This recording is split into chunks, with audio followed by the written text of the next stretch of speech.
Okay, back for another card today, guys, and gonna be doing Mr.FREEZE.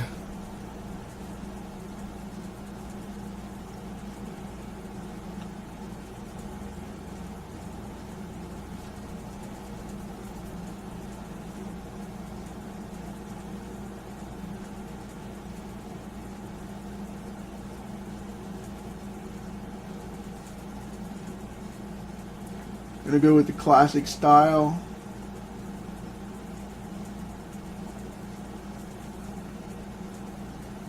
This character's a lot stronger than people give him credit for. But he's always an underdog. So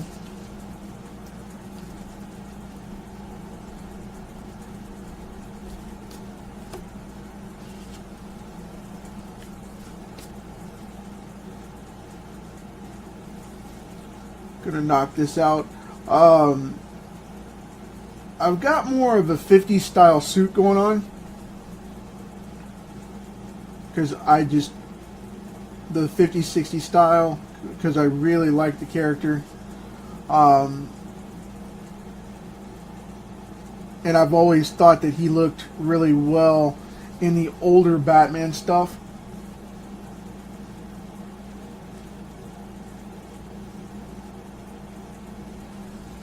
So I have the armor with the rivets on it.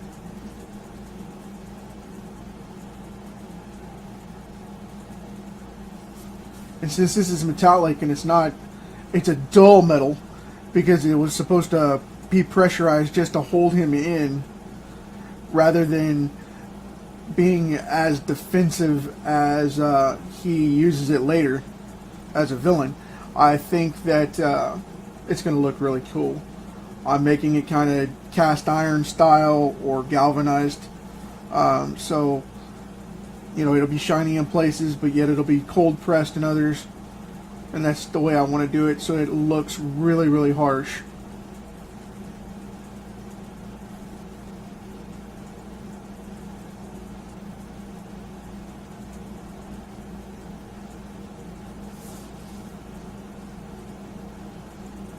Got to be careful with this chin because we're looking up at him, so we want to make sure that this stays in line with the shadow of the character's body there.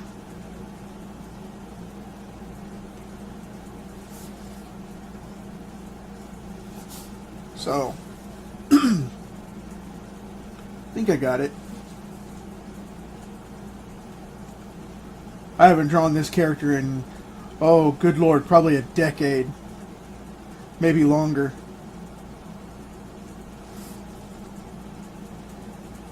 I used to love to draw all those old Batman villains, but a lot of it got sidetracked.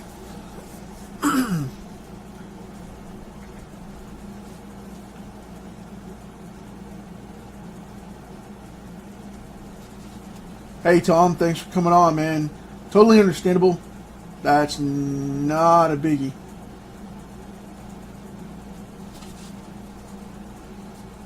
Stay for as long as you like. If you gotta run, you gotta run. So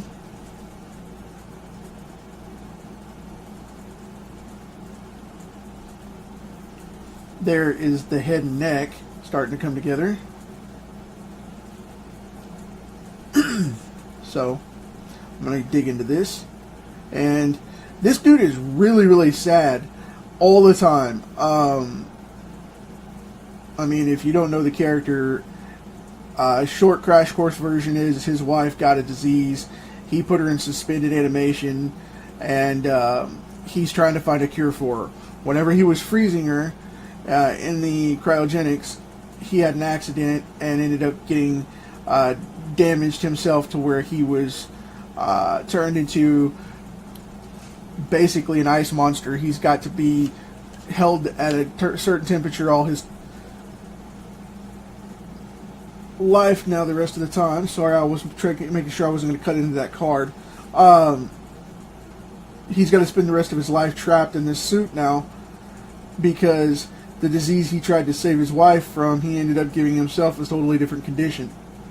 So now he's got to stay cold, or else he will freeze, burn up and die, because he has to stay frozen. So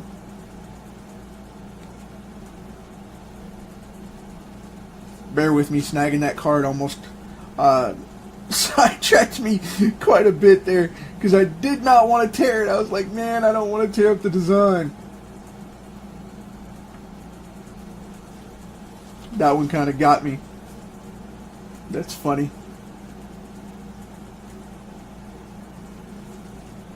So, got to put in these freaky goggles that he wears, which I always thought the ones that Dr. Octopus wore were weird, but the ones that Dr. Ock comes out with are not as freaky as the ones that Mr. Freeze wears. They just totally push that creepy element way beyond anything else that you would expect from this character.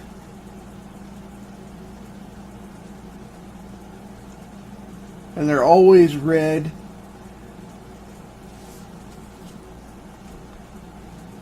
No matter what anybody else tells you, they're always red. That is a trademark of these goggles.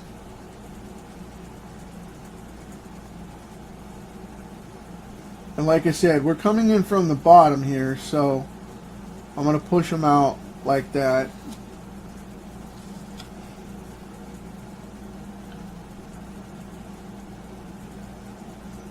And I don't know who created Mr. Freeze, but I'll tell you, I'm not sure if Bill Finger did or not. But man, the dude's got some ears. They really did a number on him. He's got some massive ears. So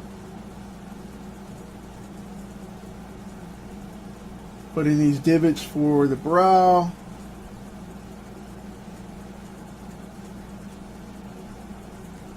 Normally there's a couple here, but in this, Mr. Freeze always has two, primarily. Those two little notches right there. Some people have three, but he has two.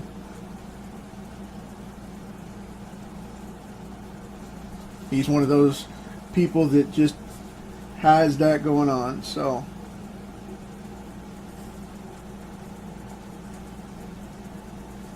And because he's bald, trying not to mess up his nugget. There we go. That came out alright. Tighten up that jaw a little bit. So, I'm going to go ahead and put in the glass here, which I edged that out a little differently when I laid it out. But I'm going to put it down here on this rim and close it in a little bit. I don't want it quite as big as I originally had it laid out there.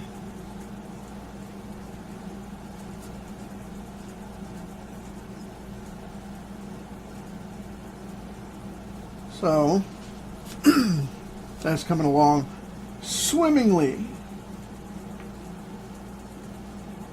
Hope you guys are digging this, because I know I am. This is one of my favorites.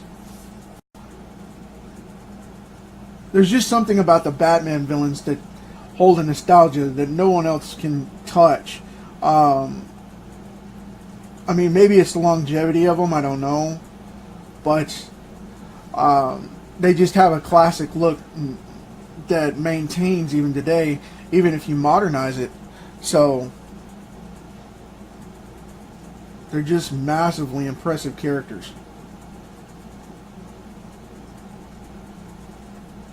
And they translate to the big screen a lot better than most Marvel characters, which I don't want to knock Marvel, because I'm not at all. It's just I dig the impressionism behind it. Because more often than not, the Batman villains just come across a lot better. And some people argue that, you know, but I always think that Marvel and Disney do the high road of putting in the best character versions that they can for the screen and personality.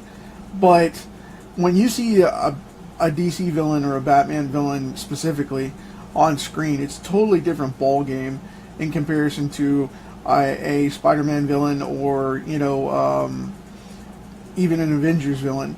They just don't have the clout where they could scare the bejesus out of you by themselves, whether they're blowing up the world or not, or if they're just pulling off a bank robbery. They just have that intimidation factor going on where a lot of those other characters don't.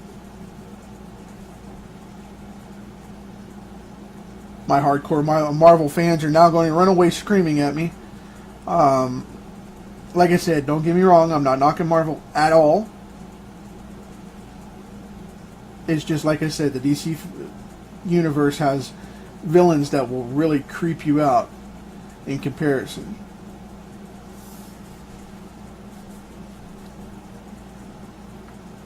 Going to draw in this shoulder plate here. Now the way I've got this, I've got the classic suit here, so it's very simplistic in the design, but it's still very dynamic in the way that it looks and feels when you look at it. It's very girthy, for lack of a better term.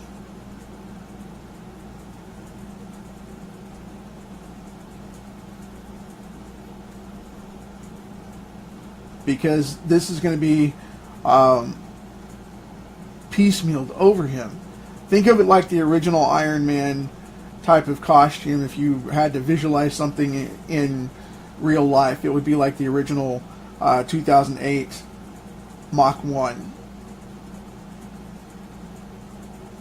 The big bulky one that he built to get out of the cave. So, let's see. We've got that going on with the helmet, the glass, shoulder. Okay. I'm going to put in these tanks here. I'm kind of warping this a little bit and breaking it up because I want it to show through the refraction of the glass that his tank and stuff is back there. And he's got one on the other side as well.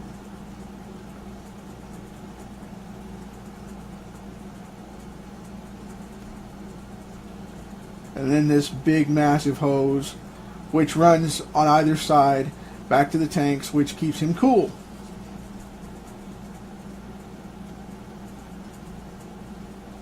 These are the portable coolant tanks. So we've got those laid out. And he's coming along. Okay. Now the reason I cut them in like that is because in the original suit design, the one that I went by was these hoses like snap in and twist, and they show a flexibility to them, where most of these this stuff is piping. In modern day, a lot of artists like to do the piping rather, where this is like a hard tube in connection to the armor, rather than a flex hose like I've got it here. Because Batman and Robin both were notorious for pulling these hoses out and just ruining Mr. Freeze's day altogether.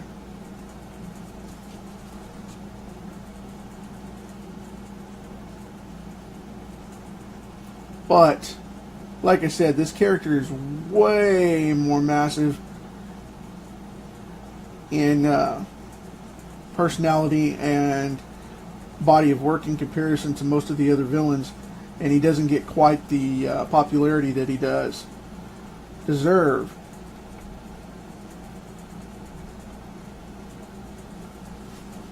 And I don't know about you guys, but I hated the Batman and Robin version where he was played by Schwarzenegger.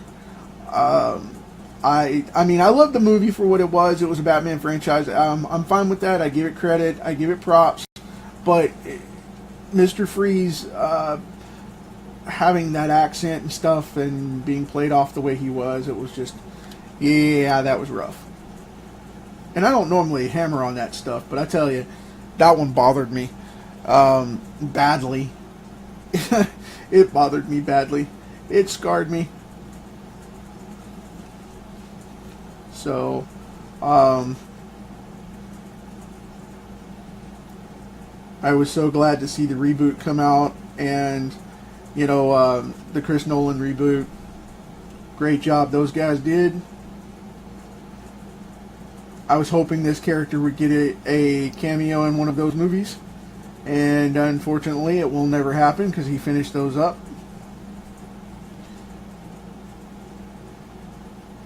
But maybe we can get him in one of the Ben Affleck Batman movies. We'll never know till it comes out. So, what I'm going to do now is I'm going to line this out. I'm going to give him a chest curve here, because this is chest armor to pressurize his suit. And then I'm going to start fleshing this out so you guys can see a lot more of this.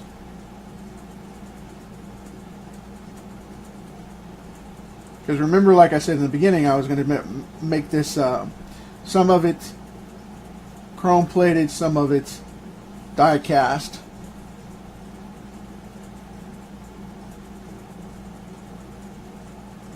But all of it metal.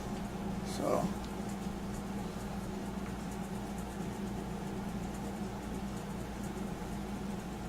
I'm going to do something really old school here that I don't normally do. I don't do this hardly ever anymore. I'm going to go up under here and shade this like this. I don't normally line this stuff out this way, but because I want this to be somewhat refractive, if I can talk today,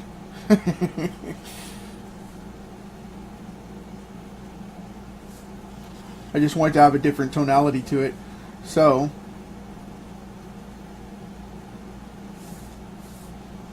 do it like that. And this neck piece right here, this metallic neck seal, I'm going to go ahead and put it die cast. So by doing that, we make this just a little bit gritty right in here, and black that out, and it'll pop off as like cast iron.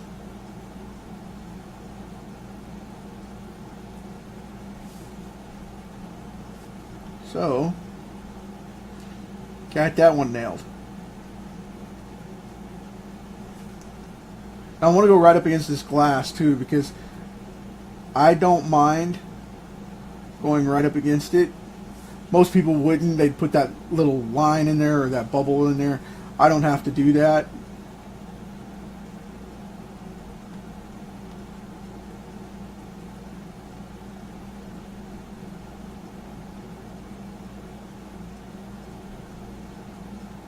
Because I'm going to mark this smooth out.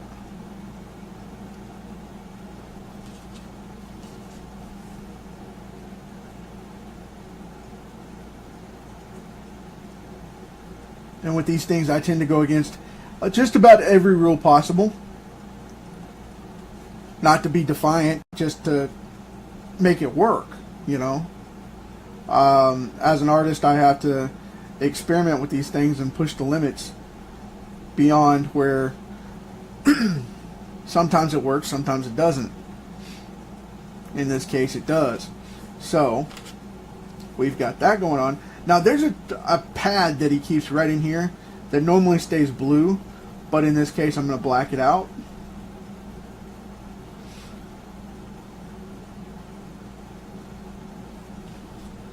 And when he wore this bubble suit like this, it had a latch on the front of it right in there as well. And I remember reading as a kid, I remember reading a Batman comic that Batman threw a batarang and hit him in the chest and busted that latch, and the thing popped open, and he just fell right out. It was weird. Fight over. So, got this one going on. That's the word of the day, by the way. So, I've said that all day.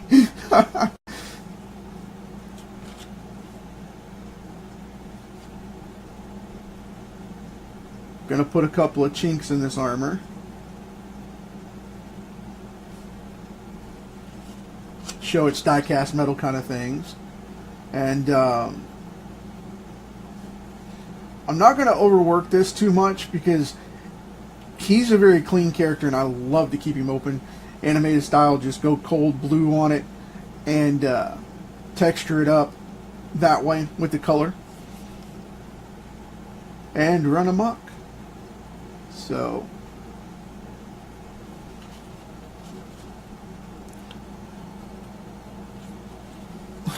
Ice to meet you. Nice, Matt. Seriously? Dude. I'm going to get in here and color this out and flesh this out in just a minute. But I want to add in some more details on this stuff. Because these tanks are pressurized and whatnot. So I want to make sure that I get all of that done and push through some of this detail without muddying up the water here with them still being back there. I'm going to do the same thing on this other side.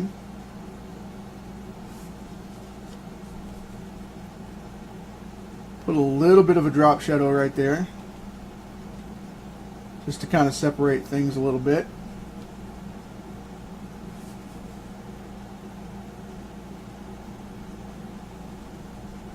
And then we'll put in that line work right there. But I want to watch out and, like I said, not do too much black behind the glass because we want it to refract. We don't want it to be weird and stick out like a sore thumb. Why'd you put that big shadow back there?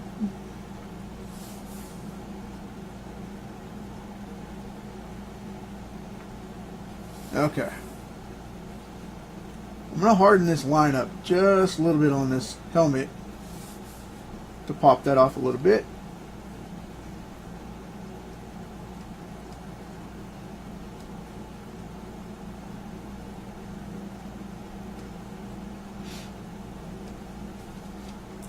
Now, I'm going to put in this pipe work on these tubes. This is going to be a little tricky with that refraction being right there.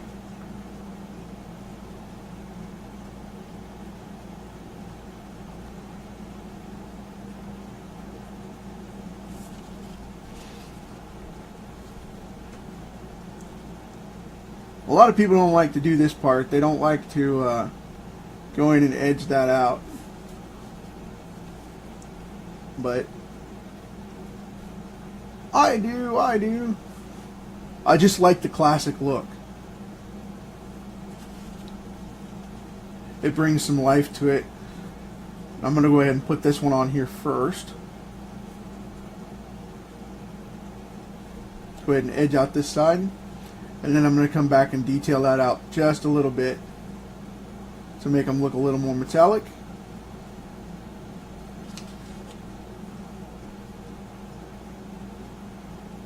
And the reason I put these doubles on here is these are seals. These are seals in the pipe. That's some of the pressurized stuff.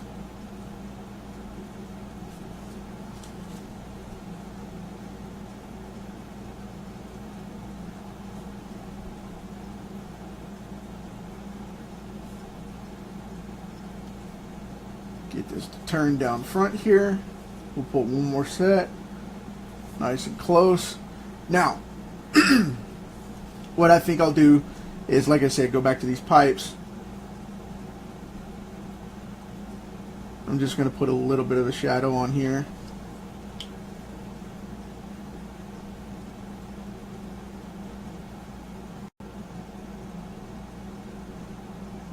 Like that.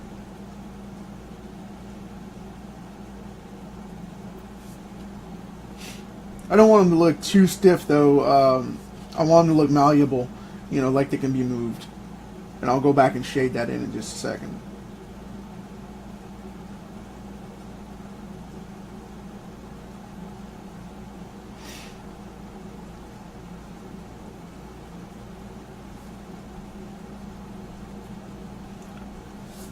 Okay. I'm going to be flipping the card around for a second.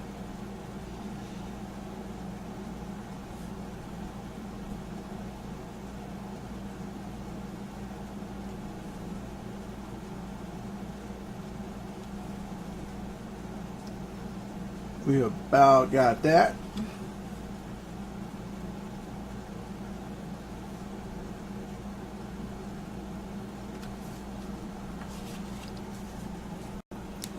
Sal Buscema taught me that trick a long time ago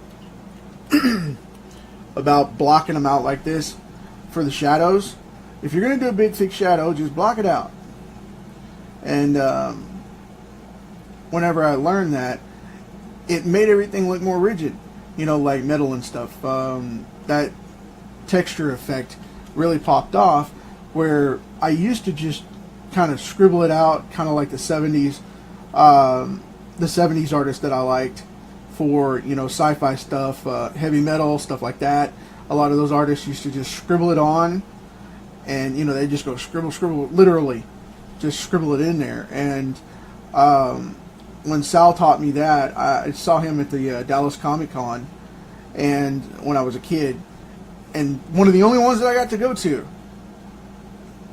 My friend Mike and I went out and went up there for the day and checked it out. And I tell you, it was amazing. But seeing Sal and him showing me how to do that was nuts.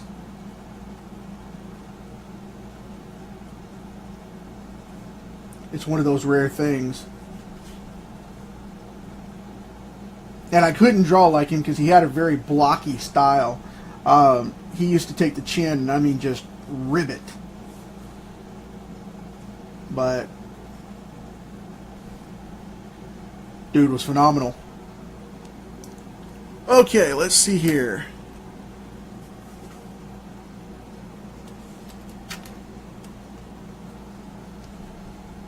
Sorry, I'm just rambling on.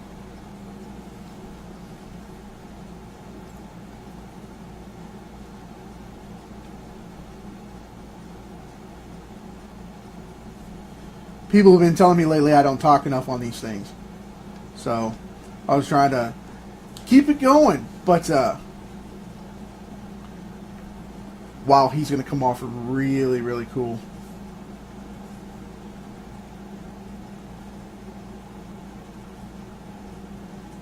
Round up those rivets just a little bit. And now, again, going to come in here and do a little bit of shading on this. Not too much. Not too much.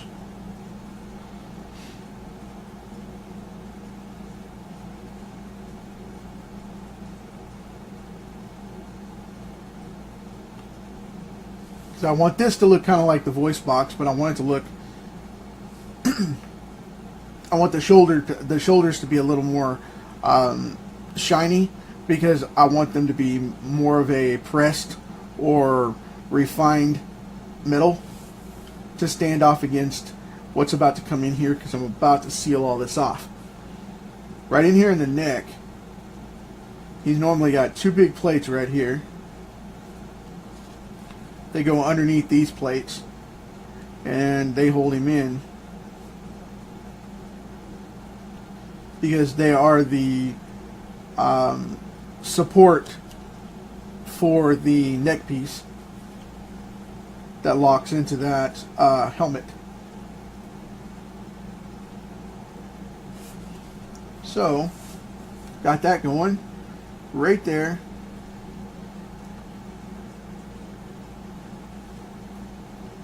I'm going to kind of put a little mark here and there, scratch it up a little bit.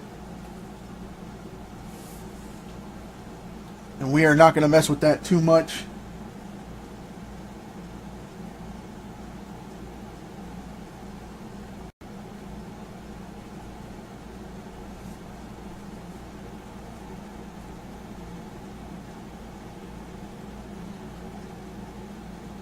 And instead of blacking these goggles out, what I'm going to do is I'm going to shade them on the underside like this, and then I'm going to shade the lenses up here on the top to make them pop out. And once we add that depth in there, I'll shade the lenses just a little, and we're going to leave it alone because I don't want to overwork it. And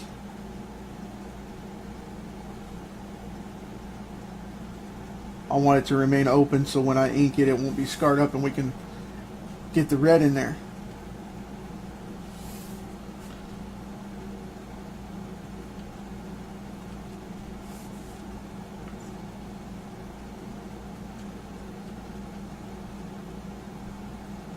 Trying to bubble that up a little bit to get that shadow on that lip. Just because of his face at the angle he's at. I want to give him a little bit of an edge. Like I said, I don't want to mark up the glass too much, but him within it is a different situation.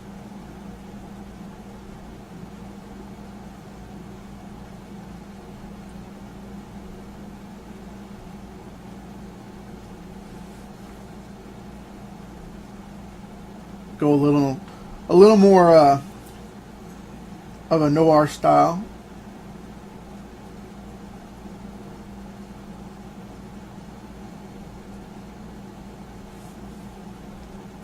Get a little more abstract on it. And like I said, I'm not into heavy shading. I like to leave it open. My style resonates more with that, but in this particular case, I want him to pop off just a little bit deeper than what we've got right now because this is a very gloom and doom character. Very, very dark guy. So, don't want to get too realistic or even semi-realistic. My style doesn't justify that very much.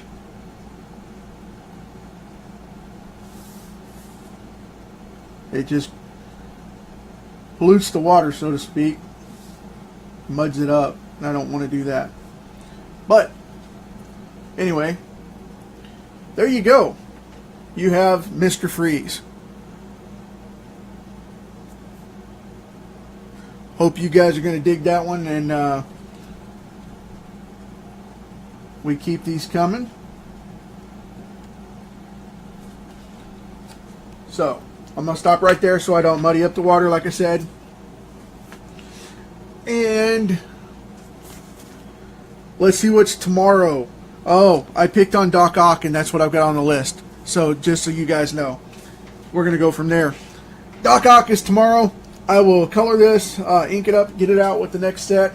And thanks for hanging out with me. I will see you guys tomorrow.